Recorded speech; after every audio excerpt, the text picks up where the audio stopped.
Yang mengenai video rekaman suara saya itu sama Farhad itu sudah saya sampaikan ke Novi, ke pengacaranya Pak Brian, ke Gary, intinya timnya 2 bulan yang laluan.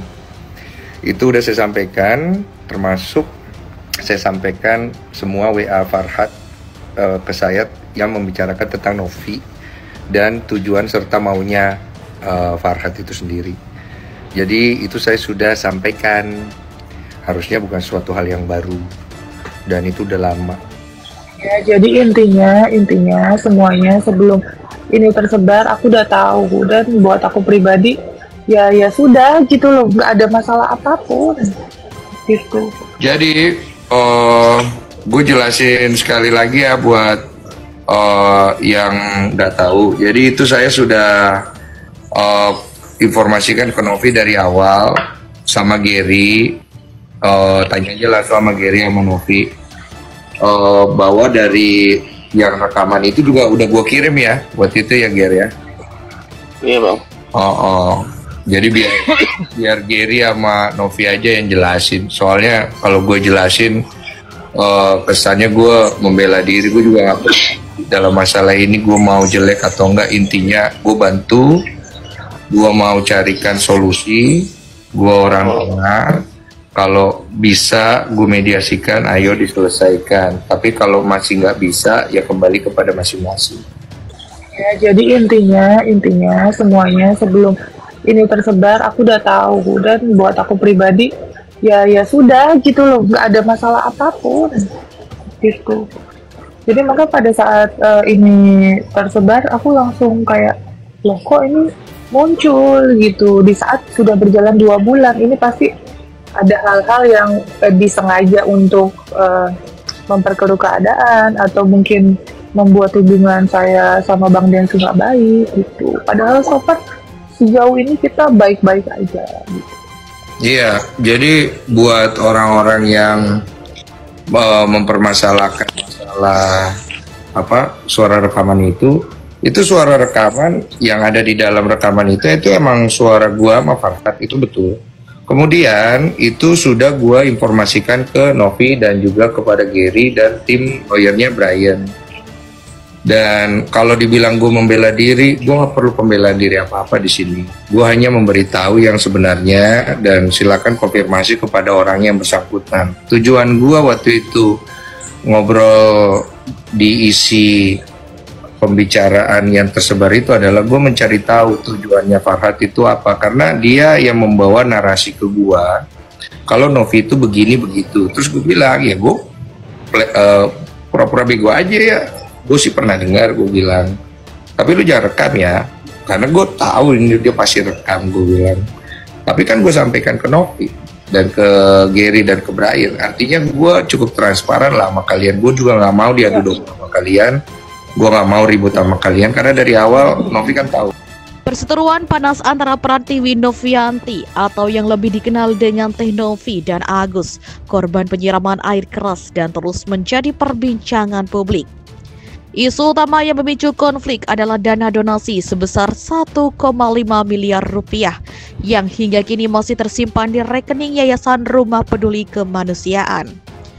Menurut kuasa hukum Novi, Disna Riantina, keputusan untuk menahan dana tersebut bukan tanpa alasan. Novi ternyata berpegang teguh pada amanah para donatur yang memberikan sumbangan untuk pengobatan Agus. Yang pertama, karena adanya amanah dari para donatur, ujar Disna saat ditemui di kantor Lembaga Perlindungan Saksi dan Korban atau LPSK di Jakarta Timur. Disna menegaskan bahwa Novi memilih langkah yang sesuai dengan prosedur hukum agar tidak memunculkan masalah baru di kemudian hari. Novi sekarang berada di fase jika kemudian itu dipindahkan balik ke Agus atau ke pihak manapun yang mengakui, maka Novi akan menumpuk masalah. Itu yang membuat Novi membiarkan uang itu tetap di rekening yayasan.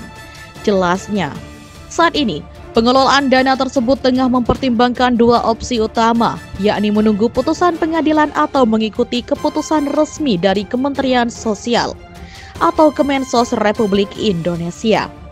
Iya, ada dua kemungkinan yang bisa dilaksanakan terhadap dana donasi itu. Yang pertama, putusan pengadilan. Yang kedua, yang saat ini sedang kami tempuh adalah menunggu putusan dari Kemensos, Tanbah Dinsna. Dalam pernyataan terbarunya, Teh Novi menegaskan akan mematuhi arahan dari Menteri Sosial Republik Indonesia, Saifullah Yusuf atau Gus Ipul, dan Wakil Menteri Sosial. Kita ikutin arahan dari Kemensos, dari Gusmen dan Pak Wamen. Kita ikuti seperti apa, yang jelas kita ikutin yang terbaik untuk semua pihak, tegas Teh Novi. Novi juga menjelaskan bahwa dana tersebut sempat dipindahkan dari rekening Agus Salim ke rekening yayasan untuk memastikan transparansi.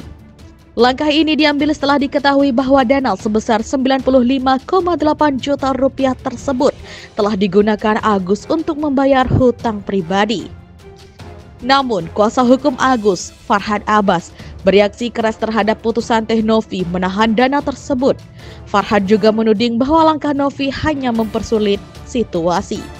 Diketahui dana donasi awalnya disimpan di rekening pribadi Agus Salim, namun setelah mencuat dengan dugaan penyalahgunaan dana, sisa uang dipindahkan ke rekening yayasan atau permintaan Novi. Hal ini sempat disepakati kedua belah pihak. Sayangnya, polemik kembali muncul setelah pihak Agus menuntut agar dana segera dikembalikan. Novi mengaku tidak memiliki kepentingan pribadi terhadap dana tersebut. Ia berharap keputusan terbaik dapat diambil tanpa merugikan siapapun. Publik ini menantikan keputusan final terkait nasib dana 1,5 miliar rupiah ini. Apakah akan digunakan untuk pengobatan Agus atau justru memicu konflik baru? Hanya waktu yang akan menjawab. Karena tidak mau beroperasi, Agus Salim ingin berkonsultasi ke Singapura agar mendapatkan penjelasan lain dengan kondisi matanya. Sayangnya, kekuasaan hukumnya yang selama ini berkuar-kuar ingin mengajaknya ke Singapura hingga kini tidak juga terwujud. Terbaru mereka meminta uang sumbangan ke Novi agar Agus Salim bisa berobat ke Singapura. Awal mula masalah perseteruan Agus Salim dengan Novi yakni dugaan penggunaan uang donasi. Diduga Agus Salim menyalahgunakan uang donasi yang belakang diketahui digunakan untuk membayar hutang Wawa, bibi dari istri Agus. Tak hanya untuk rumah, uang tersebut juga digunakan untuk membayar sekolah anak-anaknya, sekaligus membeli keperluan melalui online shop. Sayangnya, hingga saat ini pihak Wawa maupun Agus Salim tidak memberikan kegunaan uang tersebut secara gamblang. Sebab diduga uang donasi yang digunakan sebanyak 138 juta rupiah. Novi mengatakan uang donasi yang digunakan untuk membayar hutang hingga kebutuhan keluarga Agus. Hal ini menyalahi awal mula pelanggaran donasi, terangnya.